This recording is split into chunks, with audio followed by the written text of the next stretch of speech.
Alors comment savoir si votre adolescent souffre d'une dépression? Alors tout d'abord, ce qui est primordial, c'est de suivre votre instinct de parent, de père, de mère.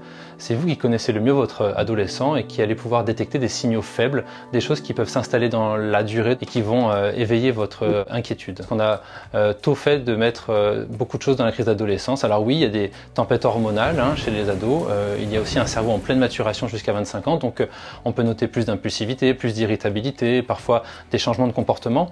Mais ces changements de comportement ne s'installent pas dans la durée et n'entraînent pas une intensité sévère des symptômes. Quels sont les symptômes de la dépression finalement chez l'ado?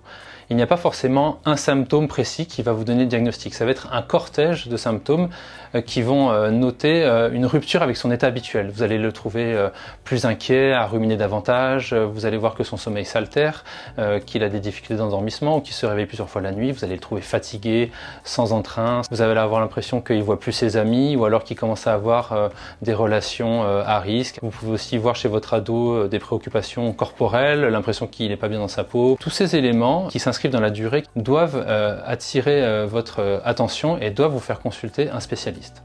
Alors qui est-ce qu'on consulte quand notre ado ne va pas bien?